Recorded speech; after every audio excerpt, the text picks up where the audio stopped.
Anyway, hey guys, it's Lavetta. And it's Miriam. And this is the Notorious Women Podcast, a comedy podcast about some of history's most notorious women. Yes. Forgive my voice. I have a cold. And sometimes in the past when I've sounded this terrible, I actually felt better than I sounded. Yeah. But no, I feel as bad as I sound. I probably feel worse. So forgive me, guys. I thought I could get like one of those sexy husky voices that some of the ladies have. No, mine just sounds like a frog is like battling like Lavetta, inside. And I'm sorry. I think you sound very sexy. Oh, you're so sweet. This is why You're we're friends, because you lie to me to make me the feel best better. way. That's what friends are for. That's right. See, Listen, I hit there's none of a those song notes. about it. That's what friends are for. See, it wasn't the What? notes, but the energy. I got the energy down. Now, why is my mic moving? My mic stand never moves. I'm back home, thank God. Do you know? Thank God. But Do you know mic why it's stand- moving? I'll tell you why it's moving. Okay, I got it. Why? Yeah, it's because you There's have a a cold. ghost. Yeah, and everything's bothering me, and I just I want to eat ice cream, but ice cream is the worst thing you can eat when you have a cold, so I'm not going to That's do true. that. Yeah, I'm don't just do going to that. have more soup and crackers and orange there you go. juice, Yeah, orange juice. and I'm going to get in bed. You know, for my Sleep. flight, I actually downloaded Bad Boys for Life. So I'm going to watch it. But when I was on And? the plane, even though I had bought it and downloaded it, it said it wasn't bought or downloaded. So I watched like Trading Places, Oh, that's a great one. Dirty Rotten Scoundrels. Oh my God. So good. And I downloaded a couple episodes of that Netflix show, Supercell. It's a British, like Black British show about Black people who have like, it's kind of like a comic book. They have superpowers. It seems to come from like, which is really cool. Like they've tied it to sickle cell. This, sickle cell anemia affects predominantly Black people. Like Yes, it does. at a higher proportion. And so it's kind of cool that they use something like that. And like, but it's also like uniquely Black and British, which is really cool because they're in England versus Black British people pretending to be African American people, which is always disconcerting as an African American, because you're like, that accent sounds a little off. Like, what is going on here? But it's also new faces, which is really refreshing. Oh, I like that. At first I was like, I don't know about this, because it's kind of set, not kind of set, it's set, it's like a lot of different people, right? So you're following these different people and you're like, well, how do they come together in the end or whatever? But a lot of it is also set in the estates, quote unquote, the hood. In British, they call it's basically the projects. It's called the estates in England. Oh my God, I just learned something and now I'm more cultural than most people. Well, that's because I'm an Anglophile. I've told you I'm really English. Like I know. I told Sal that like when we make it, we're getting BritBox. Like when we are those people. BritBox is not that expensive, Miriam. Like you can totally get it BritBox is. now. I am the person, I will spend money like an asshole. Okay, I will. But then every so often I'm like cheap as fuck. I'm like, I'm not buying those tomatoes because these tomatoes are 67 cents cheaper. And I'm an asshole. You know what I'm saying? I'm that way about valeting, but it's literally like it's $5.99 a month. I don't have $5.99 a month, Lavetta. I absolutely don't. But okay.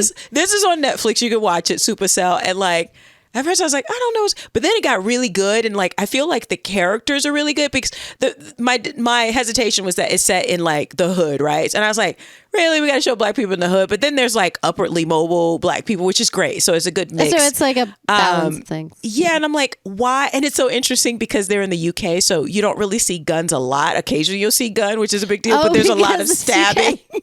And I'm thinking, as an American who there's guns everywhere, I'm like, you got stabbed a little bit. It's not a big deal. Calm down. Just got Calm poked down. a little bit. It's like nothing. Which is not true. Being stabbed is terrible. No, it sucks. It sucks. But like, I like the new feel fresh you. faces. I think it's really good. And I got into that. But then like, I only downloaded 3. So then I was like, so anyway. So now that I'm sick, after this, I'm going to take a shower, get in bed, and I'm going to slather down in Vicks Vapor Rub again. There you go. Yep. And I'm going to order some more orange juice. And I'm just going to like food. Yes. Yeah, have some soup. I got that. And like, I've been putting ginger in it, which really does help shorten your cold. You told me this. And yeah. I was like, so, I know. Wait, because of you. Okay.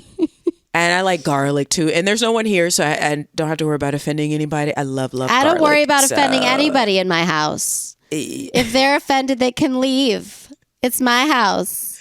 My poor husband. I know. But I just want to get in bed. It's just so. With that said, I think we should get started. Let's get started. Thank you so much, guys. We were out last week because I was traveling and sick and a lot of stuff going on. So thank you for listening to that repeat episode that we had last week, which was really good. Listen, that was a good one. Yeah, about You're welcome. E.G. Carroll and Magdalena Solis. So thank you for checking that out. But also, before we get started, I do want to read, we have 2 new reviews. Yay. So guys, if you want to help us out, help our show out, you can leave us a 5-star review as well in the Apple Store. It helps people find us. And, you know, you can either give us a review or money or both. So how about, both? Yeah. I mean, I like options, and both is a good one. We like options. But if you can only do one thing, we will always take the money, but I digress. That did not go well. No. In all honesty, no. Yeah. Please leave us a 5-star review if you have time. And today we actually have 2 new 5-star reviews. One is from DSAS BH Free in June. Left us a review that said, Notorious Women is so smart, funny, and insightful. Thank you. Thank you, DSAS BH Free. I really, really appreciate that. Or Fre? Yeah, I do too. It's FRE. Thank you so much. And then we also have a wonderful one that was also left in June from Freebany, and said, Day 1 listener, proud to say I've been listening to this podcast since the very beginning. Ashamed to say I'm just now writing a review. Always look forward to the incredible stories being told. Literally learn something new every week. So thank you, Freebany. And I believe that actually might be a friend of mine, Ebony, who is a fantastic writer. And you should check out her stuff. Look her up. Her name is Ebony Freeman. Ebony is amazing. That sounds like that's her. Yes. That's and I awesome. actually really respect that. This is cool because Ebony is not only a great friend, but she is incredibly smart and intelligent. And the fact that she took the time out of her busy schedule to write us review means that you can too, listeners. So Lavetta is literally throwing everybody else shade right now. And I'm here for it. I'm sick. Cut me some slack. No, I'm just Witty, please. my inside avatar is Brain from Pinky and the Brain, right? Oh my God. I love Brain. Because he's always plotting to take over the world. I'm definitely Pinky in this scenario. Like, I know that. No. I'm a mixture of Pinky and Brain, and so they're always fighting. Don't lie. I'm Pinky. Pinky is just like dark, like just everything catches Pinky's attention. Yeah. And Brain is like, focus. Pinky and the Brain is always in my heart. So guys, go to Hulu and look up Animaniacs, and then you'll understand what it is the hell we're talking about. Okay. Pinky and the Brain is truth. It's life. So on that note, my dear, I believe you are first this week. So who is your notorious woman this week? So I was thinking about the world, and I was thinking we don't talk enough about rich white ladies.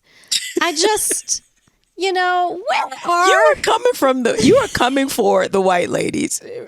Listen, I'm staying out of it.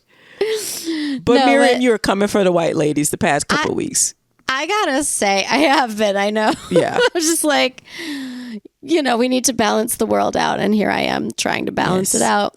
Because some of them do terrible things. All right. But this one did not do terrible things. Okay. Surprisingly. Now, here's the thing. I'm going to talk about Melinda Gates. Okay. Yes. Okay. Now, when I set out to research her, I kind of realized, like I do almost everyone I think I know, that I actually only know her through the patriarchy the patriarchal society that told me what I should know about her was that she is Bill's wife. And then, she's rich as fuck, but obviously she married Bill, and thus she's Bill's wife. And so I was like, wait, that doesn't sound right. So yeah, we know she's much more than that. She's much more than that. Oh, and yeah. actually, she's stepping it up. Yeah, but she's way out of Bill's league. I just want to say this. Oh, So the fact they're divorced, I'm like, does he think he can get another woman as high quality as Melinda Gates? Absolutely. No, she is too smart and too much better than that man. And too beautiful. Okay. I'm just saying. She's gorgeous. When you saw them together, I was like, how did he bag her? And she's intelligent. But it's so nice of her to marry him. Wow. Yeah. So sweet. So she was born Melinda Ann French on August 15th, 1964 in Dallas, Texas. She's the second of 4 children. Her father's Raymond Joseph, who's an aerospace engineer, and Elaine Agnes Amerland, who was a homemaker.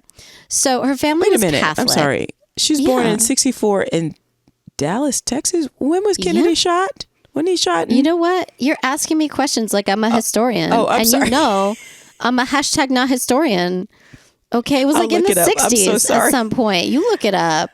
I passed the test and then I moved on. Okay? I'm sorry. Go ahead. And yes, I think it was a conspiracy. Okay, obviously. Because he couldn't have had that angle. Okay. So she went to a Catholic school. Mm-hmm. She was valedictorian of her class. Now, side note, when she was 14 years old, her father brought home, I think they had money, right? Money begets money. Aerospace engineer. Yeah, they were doing okay. Yeah. They're doing okay. Right. So he brought home an Apple II. Now, if she's 14, this is like 1980. So if you were around back then, which I surprisingly was, I know I look so young, you would know that a computer in your house is a very big deal at that time. That was some rich people shit, Yeah, or they had the big ass ones at her dad's job. Right. Yeah, right. that's the only place you could find one. Yeah. And there was a teacher, Mrs. Bauer, who advocated teaching computer science at this all-girls school. So she was already like, oh, just because I'm a girl doesn't mean I don't have a brain. How novel, right? So novel. Okay. So she developed an interest in computer games and BASIC, the programming language. I remember BASIC because I remember my mother was also really interested in those things. And so she studied that stuff. So she graduated valedictorian from Ursuline Academy of Dallas in 1982. She then earned her bachelor's degree in computer science and economics from Duke University in 1986, and then an MBA from Duke's, I'm going to say this wrong, Fuqua School of Business. Everyone who went to that School of Business is laughing at me right now, but I don't, Fuqua. You tell me how to say it. Okay. So she graduated that in 1987. She was a member of the Kappa Alpha Theta sorority at Beta Rho chapter. I was never in a sorority, so I don't know what it is I just said. But all I know is the ones from, I know the historical black ones, but I know the ones from Legally Blonde. I was literally going to just say that because that's pretty much what I know. And then we're awkwardly, awkwardly Revenge of the Nerds, which I probably should not have watched when I was a child. Nerds rule, man. Nerds. Yeah, they do. Yeah. But also not an appropriate movie for your children. Okay. Oh, no. That's porn. It's porn. It's porn. Yeah. Okay. So that was, oops. Well, Here we are. So her first job was tutoring children in math and computer programming. So after she graduated, this is the job during school, right? She became a marketing manager at Microsoft, and she was responsible for the development of multimedia products. So those included Cinemania, Encarta, Publisher, Microsoft Bob, Money, Works, which was Macintosh, and Word. Now, Do you remember these? I remember some of these. I didn't know what they meant, but they were like on the screen and you could click on it. On the screen and you can click on them. Yeah. Yeah, right? That basically sums up early computers before like 2010. For sure. So, but she's way smarter than me, and that's fine. I'm okay with that. You and me both, sister. I'm like, you were saying all this stuff, and I was like, my brain hurts, and it's not just the cold. It's yeah. I said too many big words. I know. I'm sorry. Yeah. I wanted to be an astronaut, but I don't want to learn the math. What? No. It's problematic for you. Yeah. I hear you. So she also worked in Expedia, which I'm like, Expedia, because like I love Expedia every time I like Expedia.com. Yeah. Oh. Okay. And like early Expedia. Okay. So now it's the Expedia, but it was like the early version. So in the early 90s, she was appointed as General Manager of Information Products, a position she held till 1996. Now she started dating, I don't know if you've ever heard of this man, Bill Gates. I don't know. This is some white man. This is, yeah. Something like that. In 1987, she had met him at a trade fair in New York. In 1994, she married him in a private ceremony in Lanai, Hawaii. So she left Microsoft in 96, like reportedly to focus on starting a family. That's okay. What she did. They, side note, had 3 kids, Jennifer, Phoebe, and a boy named Rory. She served as a member of Duke University's Board of Trustees from 1996 to 2003. She attends an annual, some of this is like a Bilderberg Group conference, and has a seat on the board of directors of Graham Holdings, which was formerly the Washington Post Company, since 2004. She was also on the board of directors at drugstore.com, but she left in 2006 to focus on philanthropy. Okay, so I'm saying all of this because she did that. I don't know what a lot of it means, but remember when I said I wasn't a historian and historian? I'm not. So that's a fact, but I'm not going to stress about it. She did those things. And neither am I, because you know how I gave you a little, teasing you a little bit about the JFK assassination? Yeah. I should know this. Yeah. It was in 63, not 64. It was in 63. But it was in Dallas. But that's what I said. I said it was in 63. Didn't you hear me? I didn't. I'm sorry. It's okay. I'm kidding. Cold, I didn't. Like I was totally just kidding, which is funny because we're recording and we can prove me wrong. Oh my God. Now you're making my nose hurt.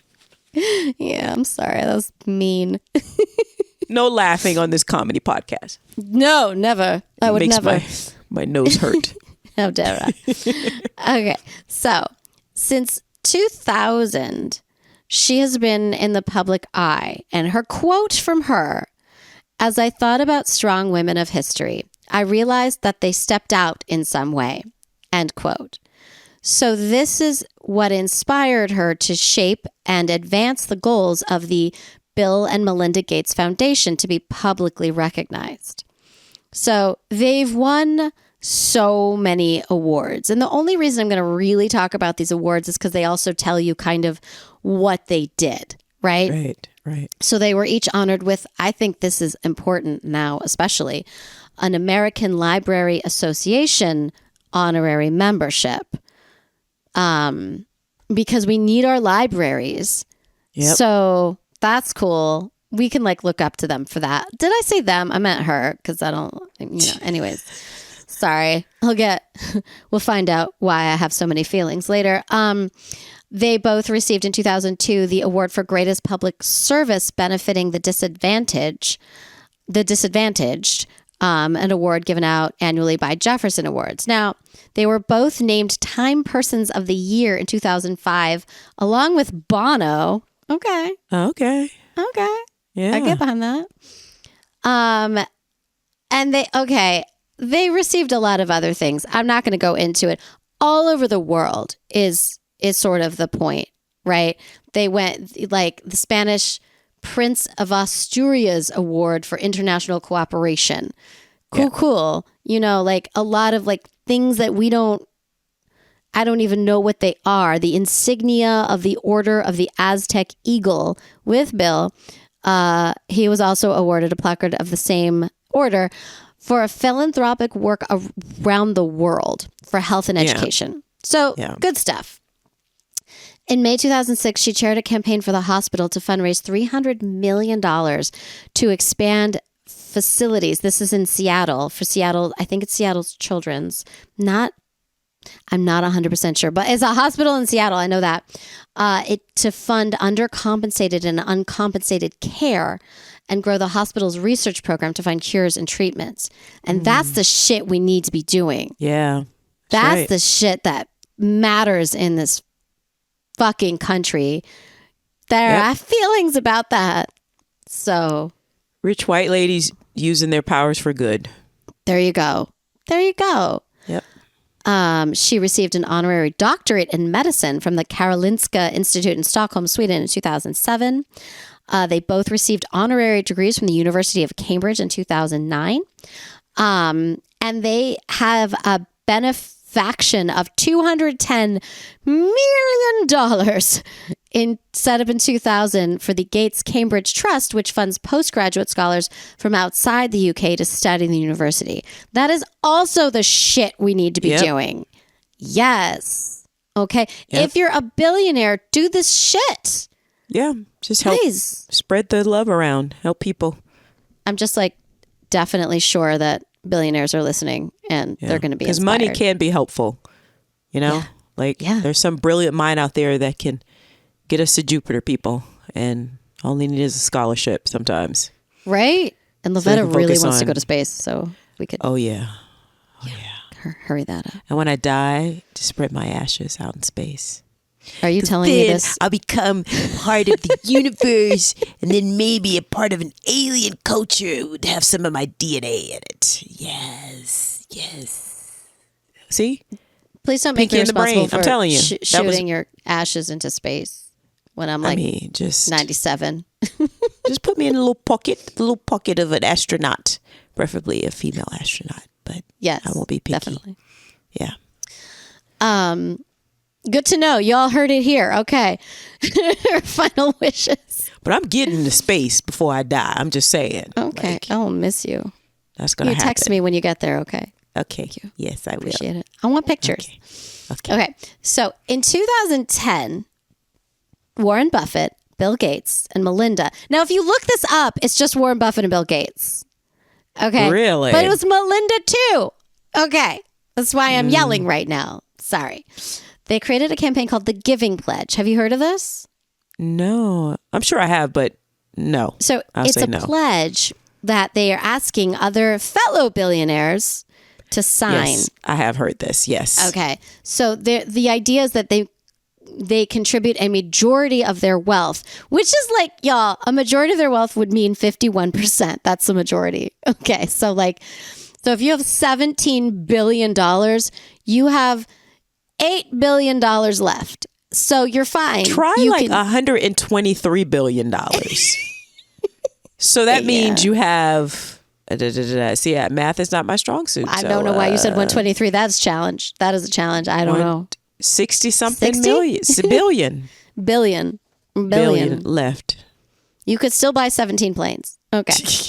Yes, you could. So 236 people have signed it from 28 countries. However, there's no enforcement policy, but also there's no deciding on what is philanthropy. So I gave all my money to T-Dog. Are you donating your money? You know what I'm saying? Let me give it to the KKK. Okay, so you know what I'm saying? Wait a minute. Who is T-Dog? Is Trump. I hate saying his name. Oh. Don't make me say his name. He's the orange one who spews bullshit all the time. I was like, have you been hanging out with the Bloods in the crib? Who is T-Dog? Okay, I got you now. I really like that was kind of an option for you. Oh my God, it's hilarious. I got Kendrick Lamar still on the mind, but okay, that's fair. Yeah. Oh, so it's so there's no regulation as to Or it could be, I gave $100 million to some ladies of the evening. There you go. That's what I'm saying. Like, gave it away. It's not with me anymore. I have some fat ass strippers get into college by giving them money to twerk for me. Okay. I mean, okay. I'm not mad at that. But technically, that's philanthropy, I mean, that's a good point. Oh my God. It's kind of funny hilarious. You say that because we'll get back to that in a moment. Oh, okay. So she was awarded Doctor of Humane Letters by Duke University in 2013 in honor of her philanthropic commitment. So in 2015, she founded Pivotal Ventures. This was a separate independent organization that had nothing to do with Bill. It was designed to identify and implement innovative solutions to problems affecting U.S. women and families. Now, it's like, guys, go on the website. It's actually, it looks fantastic. And she talks about, like, on the website, the different ways of philanthropy. So there's data driven, and there's also something called trust based. And they've always been data driven, but she's starting to venture a little bit more into balance in both trust. So data driven is like, these people definitely, we've proven they lack the water. Show. Right. The numbers show that this amount of, babies aren't thriving. And so trust based is like, you didn't do a scientific test, but I'm telling you these babies aren't thriving, and you're just like, here's money. Because I would imagine that the database one takes a little bit longer to process, so it takes longer for people to get the money in their hands. Yeah, but the need is still just as needy. But to their credit, you don't just want to be giving money away. You think it's going to go there, and then and then it's not really helping. Like, so did you watch the show Loot? Yeah. Oh my God! I watched. I haven't caught up on the latest season, but it's actually better than I thought it was going to be, because you think, is this going to, I mean, it's Maya Rudolph. I should have expected it to be wonderful, but I heard it's loosely based on her. Is it loosely based on, okay, because I'm just saying right now, I'm obsessed with Linda Gates, and I think it's because I've been watching the show that's really a documentary about her, because like everything she's doing, I'm like, oh my God, this is in Loot. P.S. Please watch the second season. Please watch the second season. It will give you life. Okay, it's the chicken soup. It's and to be fair, I've heard that it's based on Melinda, Mackenzie, and Bezos, their friendship. and all of that. Yeah, so it's based on a couple. It's an amalgamation of a couple like former partners of billionaires who they help them create a lot of this wealth, and so you guys, their own foundations. So good. And she talks about her friendship with Mackenzie, and they were working together. Mackenzie Bezos, which is weird that she does nice things and she's married to Jeff. But again, we're not focused on that. She does more trust based. And Melinda does more data driven, but Melinda's starting to do, there's an interview in the New York Times. It's a fabulous interview. Go read it. She talks about how, like, the question is like, you're not working together anymore. What's the problem? That's not how it was phrased exactly. And she's like, because we're doing something else. Like, not everything has to be so complicated. They never ask men that question. But no, also, they don't. Like, I also think Mackenzie has given a lot of money to like black places. Oh, like, she's great. Yeah, Mackenzie's like, here's the money. And that's where Melinda's like, I'm not mad at Mackenzie. And she says, like, Mackenzie is still my good friend. We're just not on a project together right now. Yeah, and you need both. It's good. You do need, as long as the money's going out the door, that's the important thing. So exactly. Yeah. She's also been recognized by Forbes as 100 most powerful women. She is a dame of the British Empire. Obama gave her and the man that she married the Presidential Medal of Honor in 2016. What did Bill do? You are throwing him major shade. Should I go cut to that, Chase? Because I can. Oh, okay. In May 2021, she and her what's his face, decided to divorce in a joint statement on social media. 27 years of marriage, 34 years together. according to the Wall Street Journal, which, you know, we always have to side-eye a Wall Street Journal situation. Yeah. She'd been meeting with divorce lawyers since at least October 2019.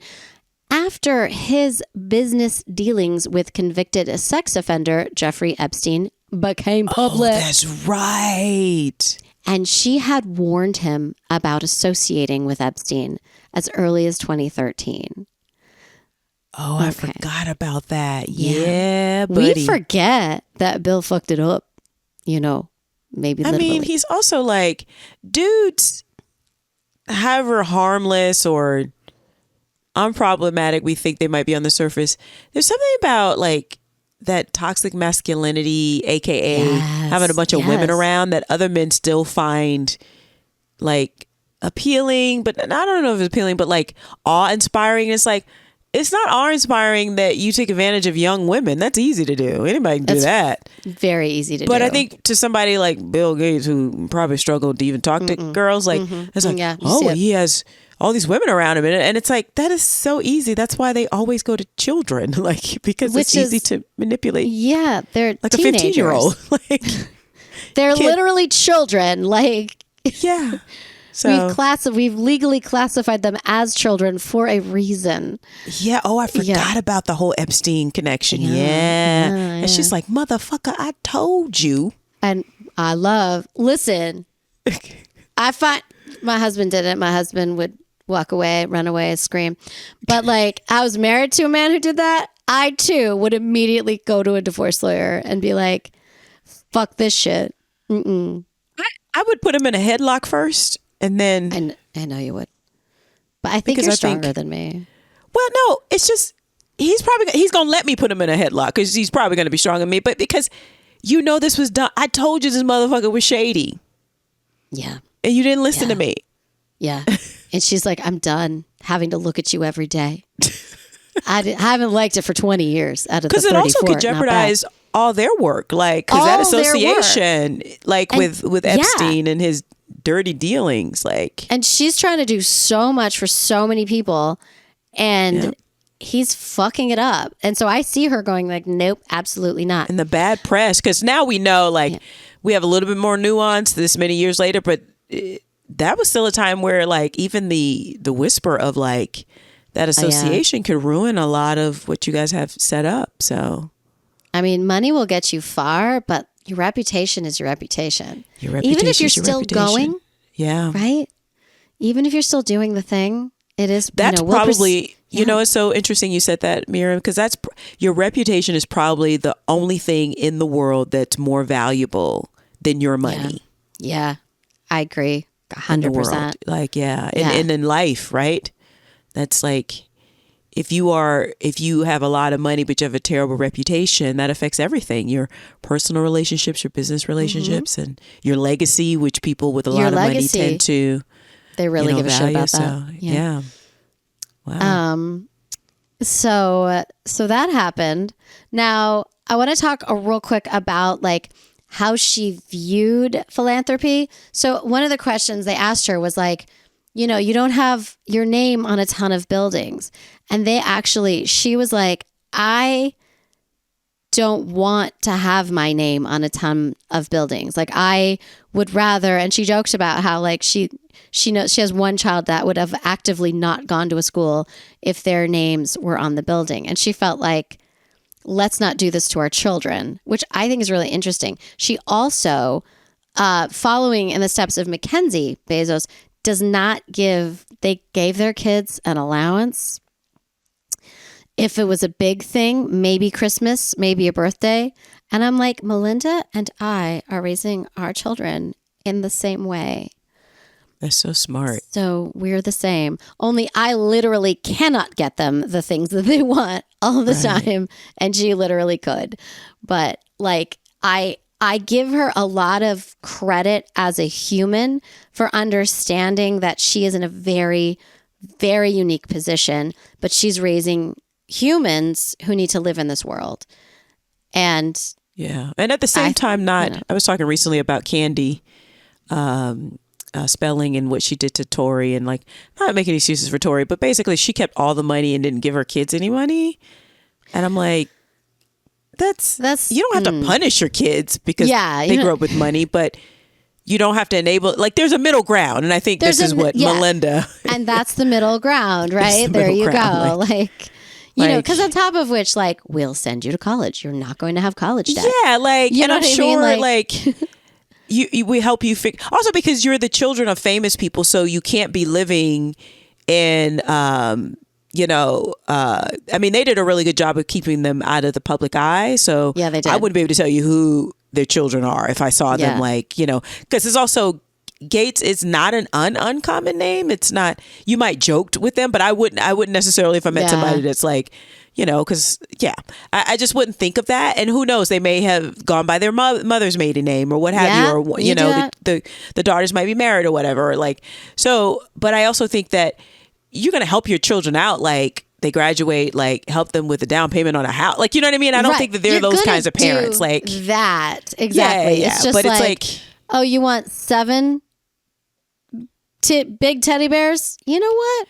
yeah, You or get you're one. 21, so I'm gonna buy you a $20 million penthouse, like, apartment. bullshit. Like, that's not necessarily, and they could easily do that. But it's like, do you need a Right? A And think $21 about the million, kind of like- people you are inspiring, you are raising, the kind Yeah, of people. You got to be mindful of that. Yeah, but you also don't want your kids to be like, well, you have to go and live in the you know, a 1-bedroom studio apartment, you know, Right. in like and Podunk. like, Like, I shouldn't be. I'm going to Podunk. give you It's like, why am I in it? $25 a month. And Yeah. no, It's just that's like, true. you know, you don't want your kids out there living, having to Uber. You know what I mean? To make ends meet, but you also Right. don't want to. Yeah, it's a middle ground. There's always a middle It's a middle ground. ground. Yeah, Yeah. you want your kids to know that they're loved and they'll be taken care of. But you know, So I will say also, this is funny. She wrote a book, 2019, called The Moment of Lift, How Empowering Women Changes the World. Awesome. So apparently former President Barack Obama starred in a comedy sketch to promote it. And I want to find the sketch. Yeah, if I that's find it, it's fine. going on our Instagram. I'm excited. I love dorky rich people I did because too. you and I in the industry, we're like, okay, I want to see this. Like, Yeah, like how you gonna act, Obama? Like I know. And I mean, I obviously like love the yeah, Obamas. yeah, of course. And honestly, okay. Total side note: Michelle Obama starred in a television show for children called Waffles and Mochi. I cannot believe my brain just pulled it out and remembered that it was called Waffles. It's so good. I need another season. Probably my kids are going to be like, I'm too old for this show. And I'll be like, I'm not too old for this show. And Michelle Obama on the show is a treasure and I could watch her all day long. So if Michelle Obama like wants to be on a show or in a sketch, like any day. Okay. I don't Yeah. know about Barack. I don't. I think don't. Michelle is better at the acting than I think so. Barack. So That's I okay. think so. I'm just saying. Yeah. Okay, so she became more political. Now, she was always kind of not political until the Dobbs decision. Remember the Dobbs decision? I think everyone listening to this podcast remembers the Dobbs decision, Yeah. right? So she was kind of like, oh, so she's spending her life. People think it's, she has spent her life helping women and girls. So she knows kind of firsthand. She's not in the rich person bubble because she goes to these places and she does the things to help with medical needs for women and girls. So when that happened, she was like, okay, I'm going to endorse Biden in this election. And then when Biden dropped out, she said, cool, I'm going to endorse Kamala. And she has done that. Now, she's not our Democratic Party social hero, because she talks about how she's, sometimes she's voted Republican, sometimes she's voted Democratic. Like she's not, but now it's really interesting. She's like, now is not the time to fuck around. Yeah, we're not playing these games this time around. Yeah. And I love that about her. Now she's like, we got to get a Democratic, hey, woman. That's amazing. Now I'm interested. Did she vote for Hillary, or is she one of those women who are like, I don't know. Like, I don't know. I'm curious. Because I think that white people in general did not fully grasp the downfall of America a Trump presidency would start. And I'm not saying it's happened. I know that we still have a vaguely stable government. I understand that. Don't come at me. But he put a big crack in it. He put a pretty big dent. And so I think she sees it.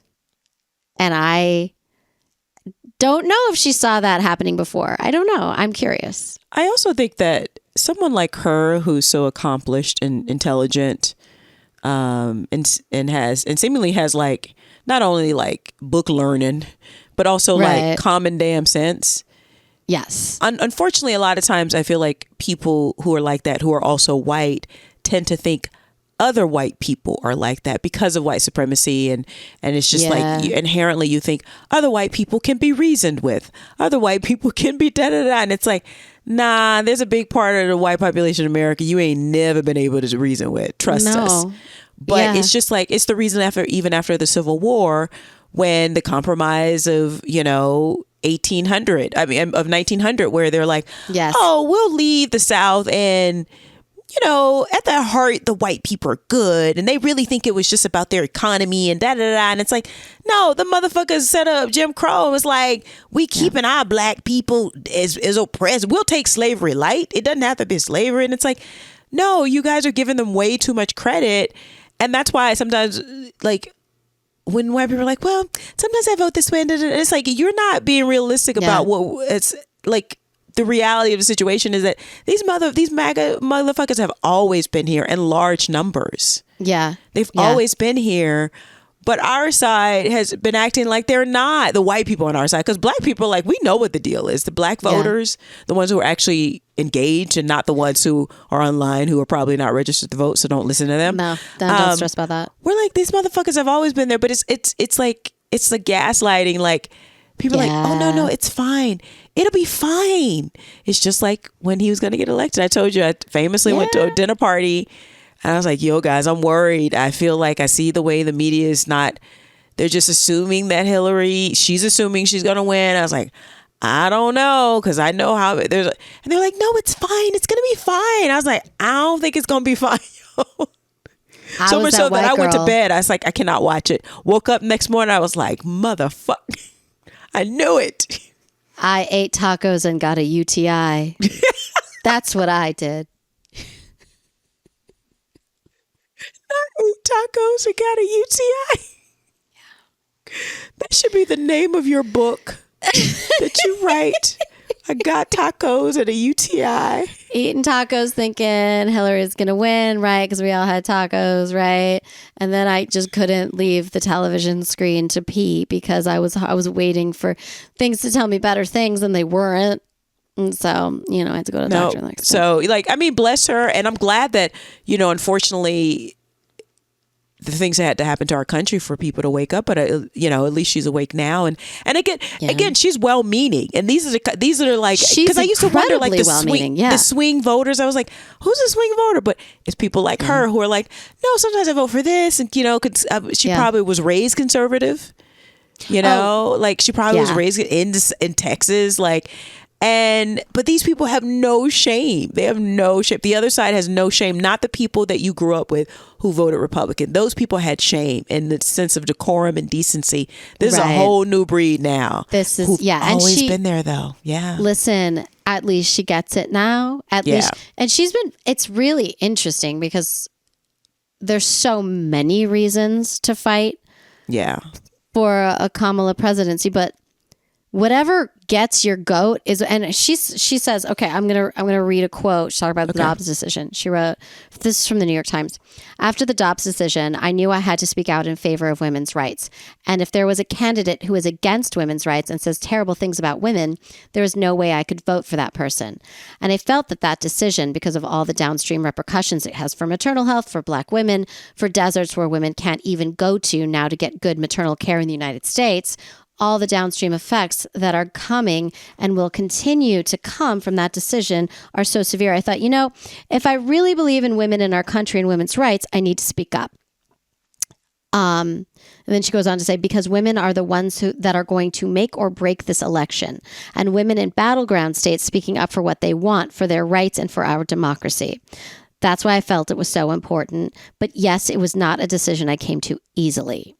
So I like her.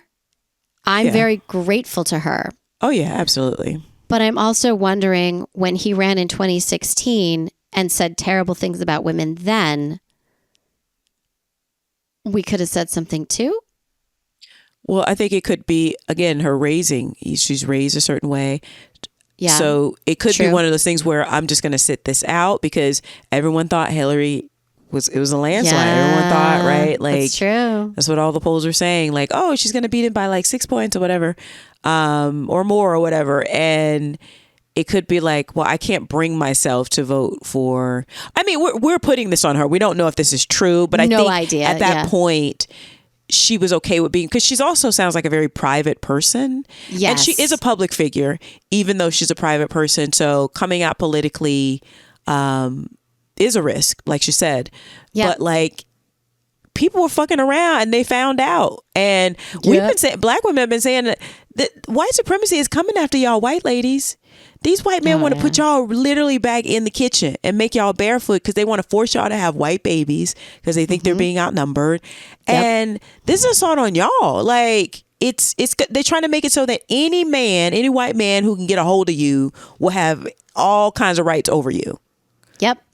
Like, that's really what they're trying to get back to. Yeah, that is their goal. And it is amazing to me to watch these very it's not white to put you on a women. pedestal. It's not. No. This is not Gone with the Wind. This is not. That's a fantasy. That was a fantasy, and they are really trying to subjugate you guys. And this whole like attack on women, because they could care less if black women die or have babies or what have you. Like, this is really all this attack on reproductive rights is against. It's anti-white woman.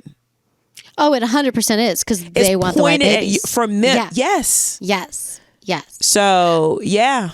And Hillary did try to warn everybody. I'm just saying. She did. She still is. She told them. We follow her on Instagram. So Yeah. She told we're them. friends. Yeah, and as far as debates, because I got to get this off my chest.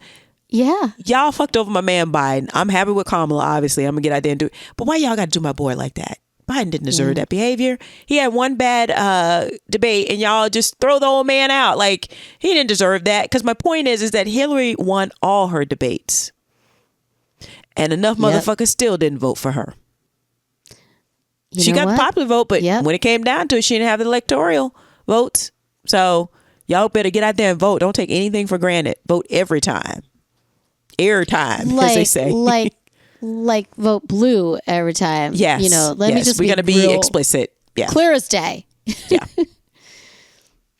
Democrat. Yeah. Again, one can't even read. I'm convinced, allegedly, I'm convinced this man cannot read above a fifth grade level. I'm just, come on now. Who says bigly? Bigly? Really? Really, you? Really? That sounds like a fourth grader to me. I'm just saying. It is a fourth grader. Yeah. I'm like a struggling fourth grader. Okay. Yeah. I just want to say one more thing about her, which I thought was hilarious. So Elon Musk has to say words out loud so many times. It's awful. And he like totally attacks her and says like, she's the downfall of society. And the reporter is like, what do you think of that? And her response was, I thought it was silly. Oh my gosh, she's so classy. Oh, she just like knocks him down a peg. Oh, and also she has a YouTube channel, a YouTube thing, which is great, called The Moments That Make Us. And she interviews like all the good women, all the cool women, all like. I love this. Her goal is to bring these women into conversation. So she's doing the work. Like, she's doing the work. Yeah. And she kind of reminds me of my favorite. I think she's my favorite first lady, Eleanor Roosevelt. Oh my God, totally. The same thing comes from privilege, and then she's like, "Oh, I can actually do more, so I'm going to do more." Yeah. Yep. I really want the third season of Loot to have Maya Rudolph have the YouTube channel. Okay. I really love Loot. Please watch it. It's so good. Somebody, if anybody in the writer's room listening to this, suggest that in the writer's room. So Also, as hires as the writers. Thank you. Okay. yeah, I mean, you could do that too. We'll come on as a team, a writing duo. I'm just saying. That's fine. We'll share this. We'll share it. That's fine. All right. My writing interview is over. All right. Lavetta, it's your turn. Oh, so thank you for sharing Melinda Gates. Thank you so much. Oh, I need to say, I didn't even say, she has left the Bill and Melinda Gates Foundation. She's like pieced out. Now she has her own foundation. So now it's just the Gates Foundation. You know, she is looking at him. Yeah. Every time she sees him, she's just like, you disgust me. Yep. She's like, I don't want my name next to yours. Okay. And he's like, I know. Listen to your wife. Yep. Yes, when she tells you the first time. Thank you so much for sharing that. She is awesome. We love Melinda Gates. But I believe she's saying it's Melinda French Gates. That's is right. Melinda French Gates. And I'm hoping that she just changes it to Melinda French. I think we could all get behind let's do that. Because Melinda French, that's an awesome name that somebody should put in a TV show or a novel. Because that is a wonderful name.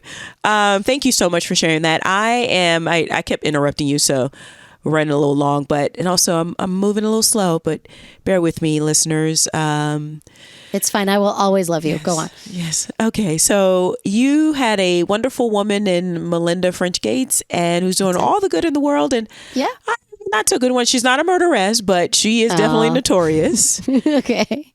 My notorious woman this week is Heidi Fleiss. Oh my God. You know what's weird is I obviously know who that is, but I suddenly have no idea who that is. Well, I just forgot everything. Let's go. Yeah. Let's go. So, okay. First of all, this could be easily a two-parter. So I'm just going to skim over a lot of stuff, especially for our listeners overseas and, who are in the East. Perhaps they're not very familiar with this, but or people here in the States and in California who were like, oh my God, I remember that. But tell me more. Okay. Yeah. So Heidi Fleiss was born on December 30th, 1965 in Los Angeles to Paul Fleiss, a pediatrician, and Alyssa Ash, a school teacher. Okay. Now, she was one of 6 children, and she was raised in the Los Feliz area in LA. Okay. Yeah. So she's a true Angelino, born and raised, born and bred. And though her father was a prominent physician, Heidi always had the hustle in her. She's a nice Jewish girl, and she was raised to be, just looking out. Also, I think it's just her personality that she was very bright and ambitious, but so much so, for instance, she ran a babysitting business when she was a teenager. Okay. She was in the chess club, and she had a gift for to gabbing with people. She had a great personality, so she's fun, and so a lot of people talk with her. She could get people to open up. Okay. But she also, I don't know if she maybe had ADHD or something, just wasn't diagnosed because they didn't do it then. But they did not do it then. Yeah, she left school at 16, which again, she comes from a pretty upper middle class family because again, her father's a pediatrician, and he was a very well regarded. Yeah, a Jewish family in LA that is middle to upper class does not take dropping out of school lightly. I'll say that it's not. You have burned so many bridges doing that. Okay. Yeah, especially you could see if she's dropping out to work, but. I think she said she got bored really easily. She tried different things and but again, she has a great personality. So people are always attracted to her and totally had ADHD or has. Yeah. And she's not lazy because again, she's always starting businesses and so I think it's definitely ADHD. And if you see her in interviews, she's definitely giving off that energy. So again, she dropped out of school when she was 16. I have a feeling she didn't really tell her parents at first. Yeah, no, she wouldn't. You wouldn't do that. That's a terrible idea. She bounced around after high school and but when she was 21, she started dating a much older man by the name of Bernie Kornfeld. Okay. And this was probably the beginning of the downfall. And I don't know if this is she reminds me of those people who are just attracted to what she thinks are exciting people because maybe her home life was a little bit too regular and safe. And like, cause again, her dad's a doctor and like, you know, her mom's a school teacher. So, oh no, I have all this privilege. I'm so bored. Yeah. I think she got in trouble because she was bored. I really think she's one of those. I've never had this issue at all ever in my life. I wish for the day where I could feel bored at anything at any time in my life. But, so Heidi definitely did. And so she started, dating this guy named Bernie, and Bernie was very wealthy, so he introduced her to a lot of people. So she met a lot of rich people. And, like, again, she's from LA, so this is always a stone's throw away, that kind of lifestyle, what you imagine. And it didn't seem like she probably tried to get into acting or whatever, but maybe her parents were like, no, but she's it's in the business. The business is here. So it's all around you. And so it's not like she came from humble beginnings and then got introduced to money. She had means, but then got introduced to super wealthy people. Right. So, you know, and she seems like the girl that came from a good family, but would be hanging out with the stoners and the kids just because she thought they were more interesting than her own set. That's what she strikes me as. So Bernie introduced her to this lifestyle. They traveled around. He once reportedly gave her $1 million in cash and a car for her 21st birthday. Okay, I'm definitely hanging out with the wrong people. Okay. No. This is a cautionary tale, definitely. Okay. So, okay, go on. So she was like, yeah, hell yeah. And later on in one interview, she was like, I need to date a guy with money. I can't be dating no broke man. I got enough problems. Jesus. It reminds me of that song. I don't know the name of the song, but there's this old like R&B song. Ladies, ain't nothing going on but the rent. And Heidi's like, listen, I got enough problems. Money should be one of them. So it's funny. Girl. But also dating really wealthy men comes with its own set of issues. So, but because Bernie could not be faithful to her. Of course he can't, because he's an old man dating a 21-year-old. Yeah. And he wants to sling it around. He can afford it. So he literally gave her $1 million worth of cash. Like, according to one source. Like, so.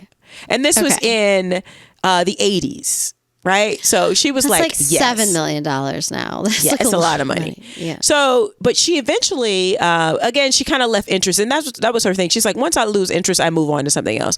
So she kind of realized, oh, he's not going to settle down. He can't be faithful. So she met a man by the name of Ivan Nagy. It's spelled Nagy, Nagy, but it's pronounced Naj. Okay. A film director. And so she basically left Bernie for Ivan. Or Ivan, but it's Ivan from our American tongue. So in 1986, at the age of 22, she was dating Yvonne. And Yvonne took her to this house and to meet this woman named Madame Alex. Okay. Who by the time had basically ruled the sex business in Hollywood for about 20 years. I remember Heidi Fleiss now. Yeah. Now, according to Madame Alex, Ivan, quote unquote, sold Heidi to her. What the fuck? Who rated her not even a 5 out of 10, like as far as looks or whatever. Oh my God. Heidi disputes this because she says that basically later on in life, she realized that Madame Alex and Ivan were basically the same person. And they would have like little petty little grievances. And she kind of got in the middle. She became like a tool for them to get back at each other. Okay. And so Heidi, now Ivan was a legitimate director. He had released like legitimate mainstream films, but he also, by all accounts, allegedly had some shady dealings, maybe with running girls, maybe with drugs, who knows. He's a shady kind of guy. I think we could say that legally and but allegedly, I'm saying it here. So, but at this time, again, she's 22, young, pretty thing, like, even though Madame Alex was like, you're a 5 out of 10. And it's so funny because looking back, you're like, she's not unattractive. She kind of reminds me of like, oh, who's my girl? Oh God, Waiting for Guffman. She was in Scream. She's like a indie darling. What's her name? Parker Posey. Yes. She kind of reminds me of a young Parker Posey. They actually look very similar. They have dark hair. I know exactly why she was told you're a 5.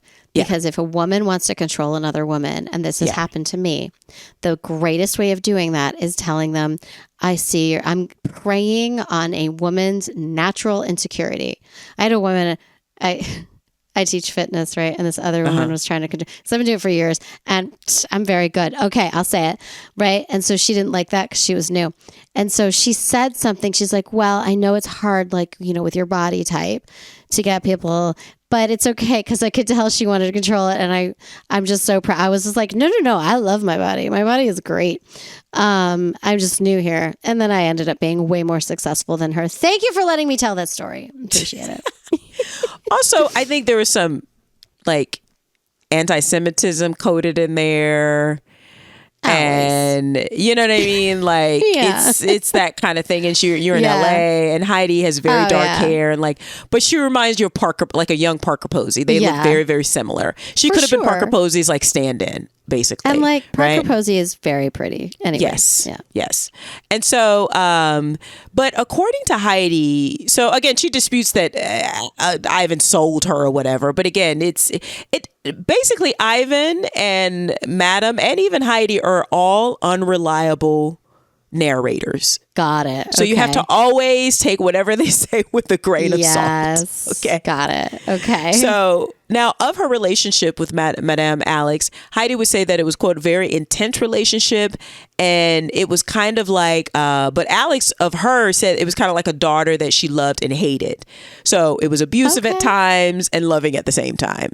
So it was really like a very unhealthy, toxic, terrible relationship. But you see, and later in an interview, Heidi did say that, again, she grew up in LA. She always heard about Madame Alex because, she's like, people talk. Yeah.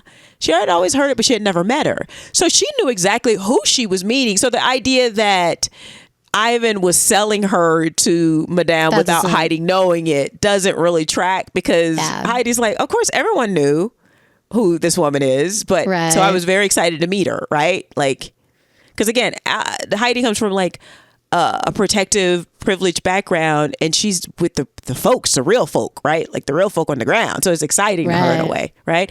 And she also said that hanging out with Bernie early on, she always noticed that there were always really, really rich men, usually older, and a lot of really pretty young women around.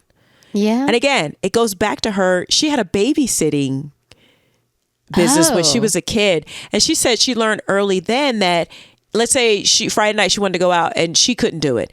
She would call up a girl, like she knew so many girls, because again, I have a feeling she's very popular because she has a great personality, that she'd be like, hey, do you want to do this thing? And then she would collect like her percentage off of it. This is the Babysitter's Club. This is the babysitter.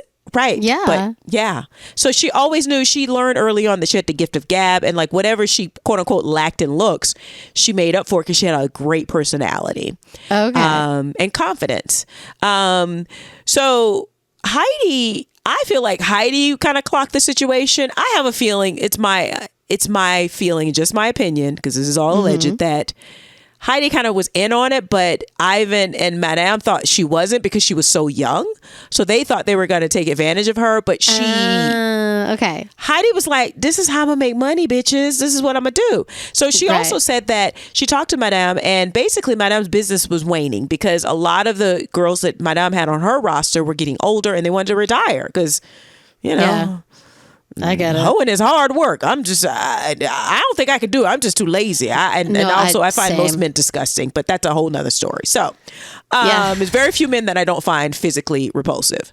So honestly the same. Like most, like there's a few that I'm like, okay, but most of them I find physically repulsive. But she disputes also Madame says that Heidi worked for her for about 18 months. Some reports say that Heidi disputes that. Okay. She's kind of, she's like, yeah, like, she's like, do you think Ivan would put up with that? Or like, but who knows? That's kind of vague. But in any case, she worked with Madame Alex, and she realized that, we'll bring in young girls, like, because again, her time with Bernie, she Right. knew it's like, this is easy, like, we just need to recruit young girls. And again, Other than, it's not babysitting. It's but not babysitting. something, yeah. but she could attract young women who came here to be actors, or like who are in it, like they need money, right?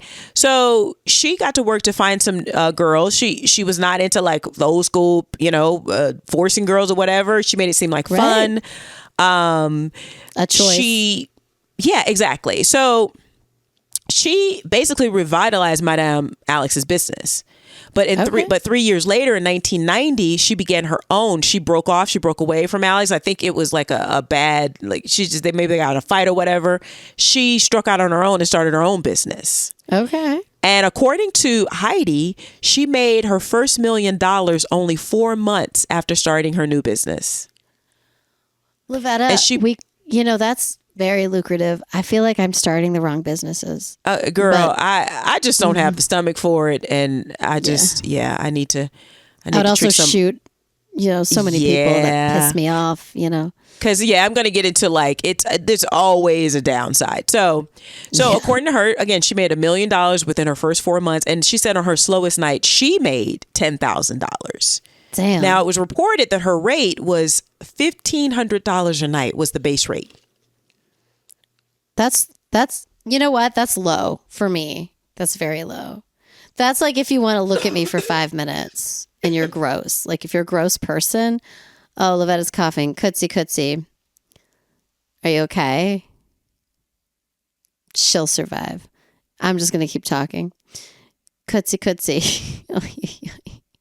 You guys. I hate colds. So $1,500 in 1990 though. So $1,500 is a lot of money for a night. But is it the whole night? Yes. And that is why some of the girls were like, hey, that's a good rate. But one girl was saying in an interview, I'd rather get $500 to just have a nice dinner with somebody. Yeah. Oh, yeah. And then maybe fool around a little bit and then leave. Versus one girl complained that basically a lot of times the guys just wanted you to watch them do drugs all night. Ew. It'd be all night. But it was $1,500 a night plus tip. So a girl could walk away with $2,000, $2,500, whatever. And Heidi's cut was reportedly around 40%. Damn. So what? That's the bullshit. So according to, again, some of the girls, and now she had a specialty because, again, she's realizing she's a brunette. Most of her clients, according to some reports, were Arab businessmen who were visiting LA, studio executives, and actors. Okay. Yep. So, and one girl said that the Arab guys especially wanted an all-American. They didn't want the girls to show up in like high heels, red lips. Oh, excuse me. I'm so sorry. They wanted all-American California blonde hair. Oh, they wanted you to show up like looking like fresh face. Okay. Like pure, like not like in high heels all done up. They wanted you to show like probably like not a bikini, but like shorts and like tennis shoes, like what they think a California beach girl looks like. So like not you or me. Okay. Not you or me, but also not like, they didn't want somebody all done up. They wanted like, again, somebody who seemed like she was just a girl who's like trying to make extra money. It's all in the fantasy, right? Which was so interesting because one girl was like, yeah, I dyed my hair, and like she's like, I dyed it, like she was like, yeah, they only wanted blondes, and she was like, but then like they would fly. Yeah. So I'm gonna get into that. So that's basically what her clientele base was. Okay. Again, she's learned this from her time with Bernie. She's making so much money, Heidi. She said things were going amazing. After only 1 year, she was so successful that she could turn down a bunch of young women who were now at this point like vying. Because again, let's say you say, I'm going to do it for 6 months. You're making $2,000 a night. I don't know. You're making, what is that? Let's say you work for $10,000 a week, $40,000 a month. You do it for 6 months, right? And that's in 1990. Like, let's say I'm going to do it for a short time. Again, I don't think it's easy money because you have to sleep with gross men, but that's a whole nother story. It's not easy money. It's the hardest money you'll ever make. I want to drive that home because I feel like when people talk about sex work, they make it sound like it's easy. No, you have to have sex with strange men who you never know what they're going to ask you, who are probably gross. And if they're handsome, good looking, and attractive, they might have you do something that's really, really gross that makes them disgusting. So it's not easy work. I hate when people make sex work seem like it's easy. I'm not denigrating it. Some people enjoy it. And I think the people who enjoy it should be doing it. They're the ones who should do it. Absolutely. Easy work. It is not easy work. So things were going great for her. So by age 25, Heidi Fleiss was living above the Beverly Hills Hotel and getting ready to buy her new home directly from Michael Douglas. Oh my God. Okay. And sending girls all over the world. So basically the guy would be like, okay, I need 3 girls in Paris. The plane ticket will be waiting for them when they get there. Damn. So, but like all good things, like every sequence in a drug movie, things are going good until they're not. Right. So in June of 93, she was arrested on charges of drug and pandering, which I don't even know if that's still on the books. Basically, pandering is pimp. It's called pimp. Well, that's what she was. Pimp. Yeah. Mm-hmm. Charges of drugs and pandering with federal charges of tax evasion and money laundering being filed the following year in 94. Okay. So basically from 90 to 93. So she had been working with Madame since 87, and 90 she struck out on her own. Right. 3 years later, she gets arrested on these charges. Okay. So after her arrest, she became public. This was like huge, scandalous news. It was everywhere. Inside Edition, Entertainment, all this stuff, because it was a Hollywood scandal. Because again, according to some reports, most of her clients were Hollywood connected. Yeah. Okay. Now, she was bombarded by the press and offered interviews. According to reports, her business reportedly had numerous, like I said, prominent and wealthy clients. Some of them may have been. Now, it was one report that she was on the payroll. I think this is more of a rumor of Columbia Pictures at the time. Oh, but God. A bunch of high profile executives did resign. So. Wow. Yeah. Now, she also developed, because again, she's not a bad looking woman at all. She's an attractive young woman making all this money, but she had this like very stereotypical smirk. If you know women like that, you kind of, I'm like, oh, I know. Yeah. I grew up with a girl like that, like but she was a media darling because she handled it. She also seemed like, I'm not ashamed of what I did. I made money, bitches. Like that's more normal now. But back then, that was like, oh my God, she's she was just like, and the fact that she was so young, because she wasn't a man, or an older woman who you associated with being a madam or whatever. She was like as young and hot as the girls that were working for her. Yeah, that was what was like. It was like, I remember like it was hard to hate her. Yeah. Like as a woman, you're just like, oh, because it wasn't a trafficking situation. No. She was offering them a job. Yeah. She was turning down girls, actually. Oh. Like she was turning down, like, no, I don't have room for you on my roster, or I could be picky or what have you, right? Okay. So, but she accepted some interviews, but she would be coy in the interviews, always typical, her signature smirk, they called it. She was termed all kinds of things, Hollywood madam. That kind of thing. So but she would always say, she wouldn't reveal names, and she'd be like, it's not my style, quote unquote. And just that little smirk. Good also, it's her. like, you need to keep that in the chamber. You might need to use that later. Exactly. But it wasn't just her. Other people around her started exploiting the situation. Ivan, Madame Alex, who was pissed at her because basically she was like, she learned my business and stole it away from me. And it's like, girl, it's time for you to retire. So yeah. Now, her mother, also Heidi's mother, did interviews as well as friends. I gotta know what her Jewish mother thought of her daughter. She defended her. Yeah, but it's like, Mom, why are you doing interviews? Like, just don't say anything to the press. But people can't resist. Again, they are from LA. So it's like, oh, my, and the 90s were crazy. All kinds of stuff was happening in the 90s. Oh, yeah. And Ivan even sold nude pictures of her to Penthouse. I remember that. So everybody's getting in on it. But one thing we have to keep in mind, this is like sex work. This is real life. And it's not glamorous. It's not easy money. This is terrifying. In one interview, after her arrest, and where she's going through all of this, and I think getting a clearer picture of like the seriousness of her predicament, she said, quote, "I'm definitely a target. It's the boys club. The boys protecting the boys. I'm 27. I'm scared to death of what I'm facing. And here are these boys laughing at home, playing, all these rich, powerful men getting to do whatever they want," end quote. That's right. She's right. She is 100%. Not wrong. Now, according to the documentary Heidi Fleiss, The Story of a Hollywood Madam from Absolute Documentaries, there were rumors, like I said, about the Columbia payroll. And she basically was saying, so because of they reported on this, what she was just saying about like they are just throwing her under the bus to protect their own asses. Yeah. And then the powers that be who may own these tabloid places are also helping their friends out.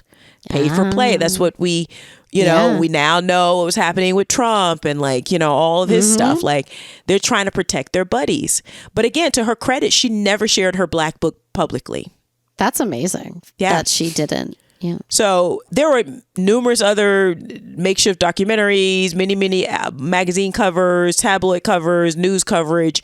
It was a media frenzy. But at the core of it, it was a woman being brought up on some serious charges, even though it was sensational. So during her state trial, because it was such a high profile case, it sped it up. Like they actually had the trial that same year. Some of the reported names in the book, aka her clients, testified against her, including Charlie Sheen. What?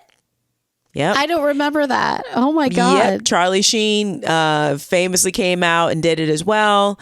And she was so pissed at him because she wasn't naming names, but they were ragging on her and actually testifying against her. That's crazy. Charlie Sheen, really? Charlie Sheen. Really, Charlie? Okay. Yeah. Eventually, she was convicted by a jury of 3 counts of pandering. Again, pimping, aka pimping. Right. But in 1996, her state conviction was overturned. Really? But not her federal charges, because she was convicted of federal charges of tax evasion and sentenced to 7 years in prison. Whoa.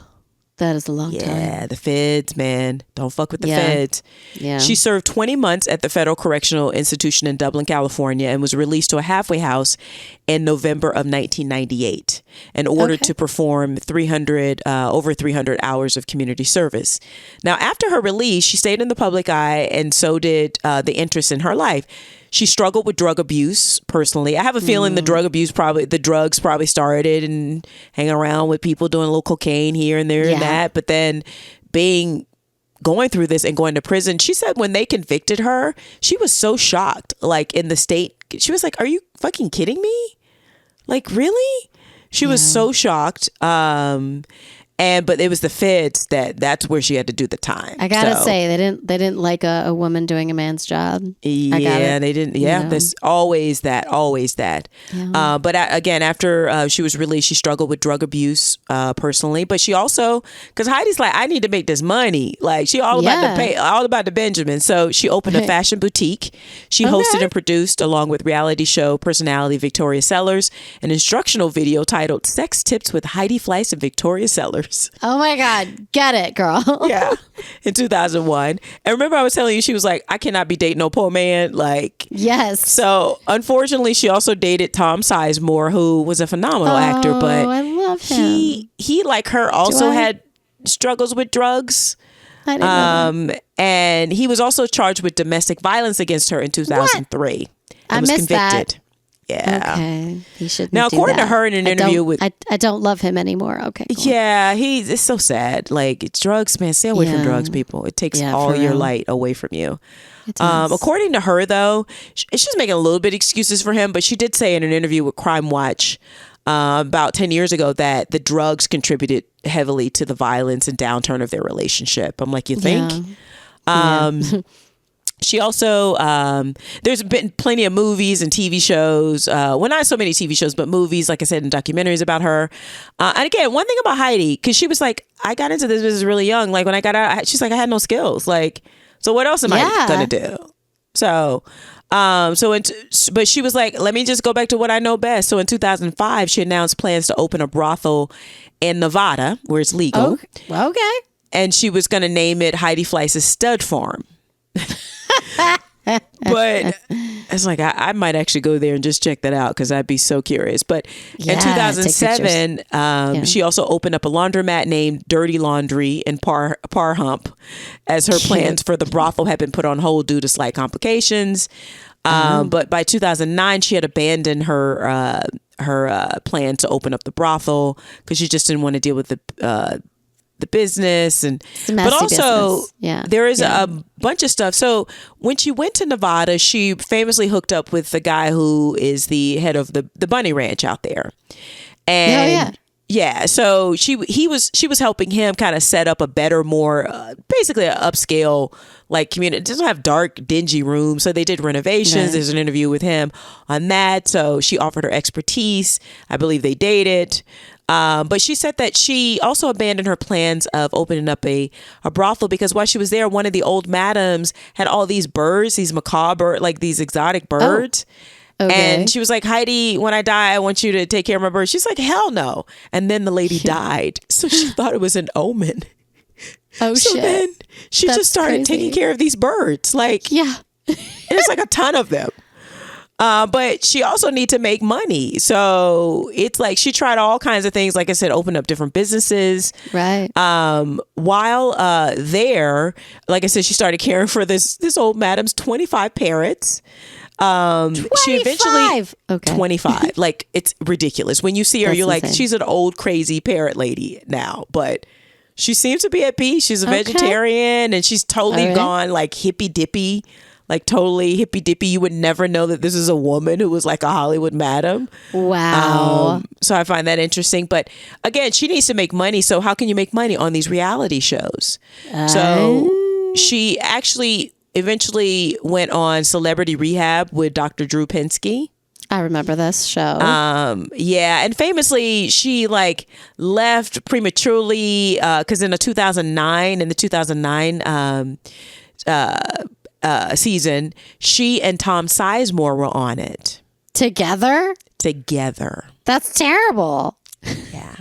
But also, I would watch the shit out of that. So, yeah, you know. but it's always hard for me to watch people who are addicts because it's just kind of sad at some point because they keep Yeah, making no, even it's true. more terrible decisions. Like, both she and Tom consented to it, and you know, it seemed amicable, but afterward she said she had mixed feelings about it because I think maybe she felt on the spot. Again, it's a reality show, and Yeah. it's like at some point you're like, am I in a glass box? But again, they get paid to Right. be on these shows. yes. Yes. So during the filming of the program, she left the center just maybe being triggered by all of this. And then was in a car accident near her home on her way to her house. So she eventually returned back to rehab. Okay. Now, after completing this, she went back to her old things and she hooked up with the guy, like I said, from the Bunny Ranch. It said that they became engaged, but in interviews since then, she just refers to him as her friend. Okay. So I don't know if that's, that didn't work. but I'm like, girl, you cannot be dating pimps. Like, No. girl, like, no.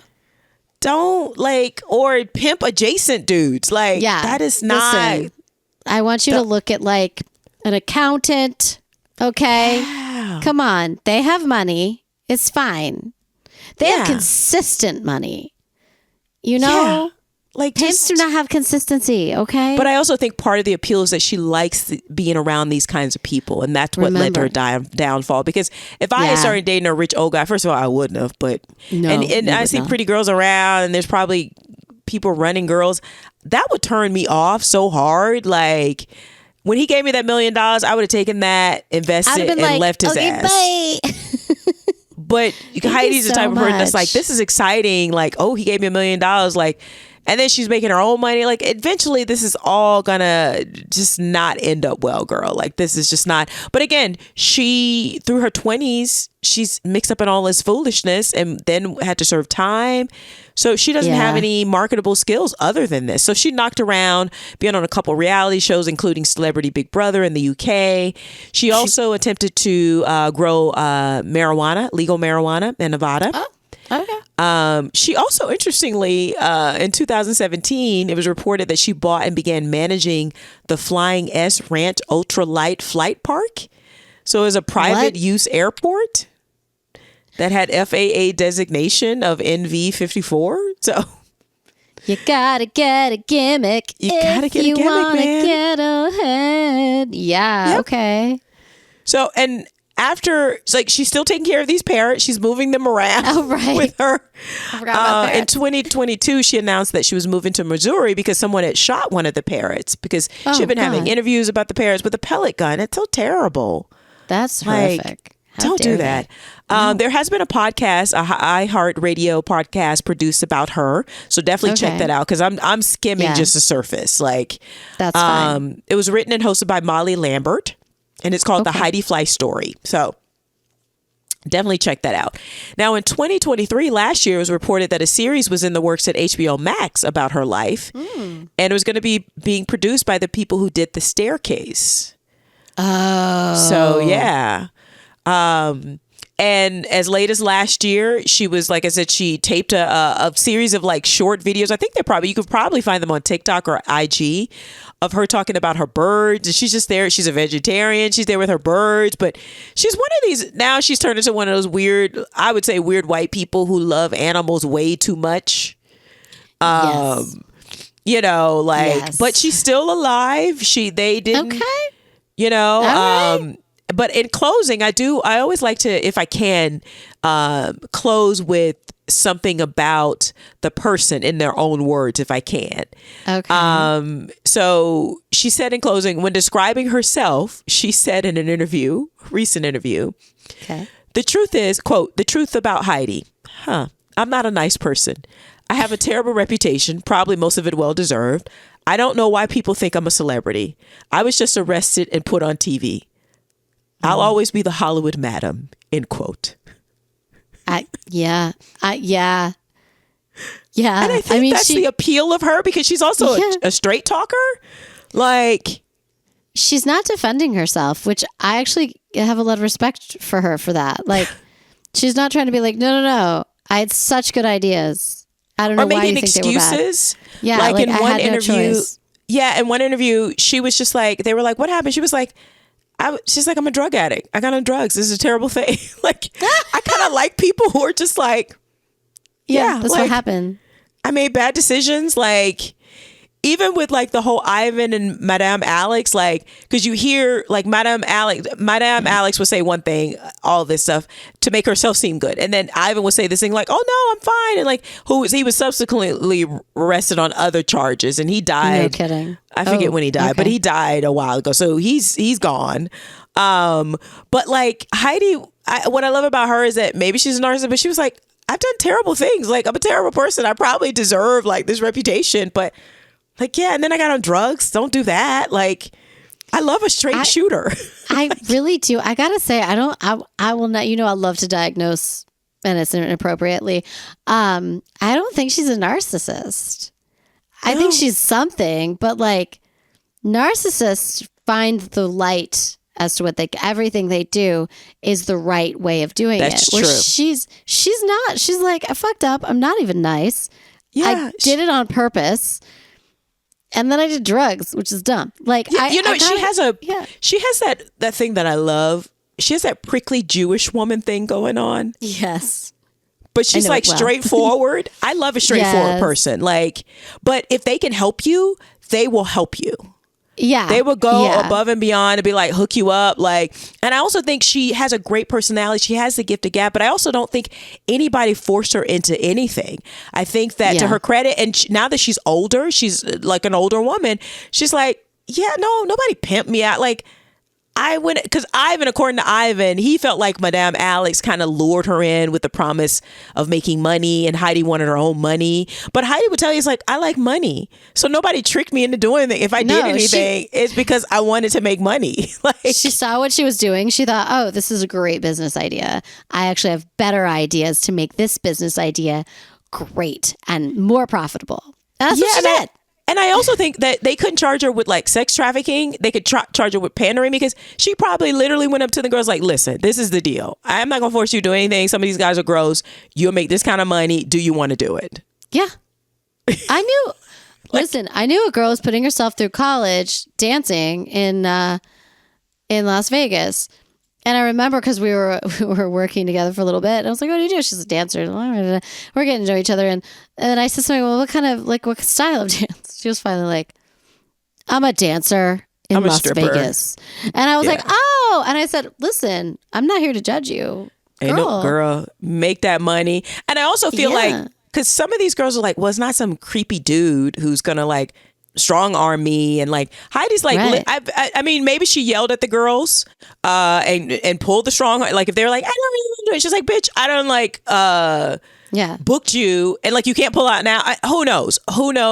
There's tapes out there. Again, she said it, I'm not a nice person, but I have a feeling they felt like they were probably, she's gonna tell them exactly what to expect up front, versus some sleazy guy that's like pretending like it's one thing and it's something else, because that's how pimps operate. She's like, no, this is what, like, this is a business. Like, do it for 6 months and get out of it. Like, because she can always get. She had no shortage of girls. You know the song Easy Money. Girls. Yeah, you know, but you do have to. You have to be like, bitch, I told you to show up. If you're not going to work for me again. You know what I mean? But she's not going to come around and smack you around. I don't think she was doing that. But, you know, but I like that she was just like, I'm not a good person. I made bad decisions. I probably deserve this terrible reputation. And I shouldn't have got on drugs. It's all my fault. Like, yeah. Okay. It's like, I'm not going to be friends with her, but like, I respect you for that. You know, like. I respect a woman, own up to your mistakes. And so she's definitely notorious in the bad way in the sense, but I also admire the fact that she's like owning up to her shit. Like, I shouldn't have done that. I wish more people would do that. And so, if Heidi Fleiss can do it, y'all can do it. You know what I'm saying? Because I mean, the men were absolutely closing rank and throwing her out to like, you know, and she was very angry. And she even said later on about Charlie Sheen, when she found out about his HIV status, she was like, I felt bad for him. She's like, I stopped talking to him. She's like, because I was very young and I blamed him. And, you know, he ratted me out. But like, now I'm older. And she's like, yeah, of course I don't want him. I'm sorry that he got HIV. Like, nobody, like, of course I'm not going to be like, oh, good for it. Like, she's like, no, that's terrible. So that's why I like a straightforward person. So that is Heidi Fleiss, my notorious woman. Thank you so much for her. That was a journey. I enjoyed it. I feel like I learned so much, and I was like around when it all came out. Yeah, it's so crazy, and it's a journey. I'm so sorry again. I'm struggling over here. So we will wrap this episode. Let's wrap this up. Thank you so much for listening to us this week, guys. Remember to follow us on all the things. Also, leave us a 5-star review in the Apple Store. If you want to support the show financially, if you have $1 million and you just want to give it to us, or if you know Melinda French Gates and she wants to give us $1 million, just $1 million. Hit her up. It's very small. Yeah, let her know. She could email us, or she could hit us up on patreon.com/notoriouswomen. And that's patreon.com/notoriouswomen. And Miriam, how else can Melinda French Gates or somebody who wants to give us $1 million can contact us? Listen, Melinda, we have an Instagram page. It is Notorious Women Podcast. It's very easy to find, Melinda. Melinda, feel free to DM. You can, and your friends can also DM us, and like all of y'all can DM us. But like, listen, Melinda, if you want to, if you want to give us the love, you can also email us at notoriouswmpod@gmail.com. If you want to just, and if you need our Venmo, we'll let you know from there. And we will pay taxes on it. We will pay taxes. We don't want the feds over here. We do not want the feds. Mama's not going to jail. Okay. Nope. All right. And that is that. All right, guys. We will see you next week. Bye-bye. Bye.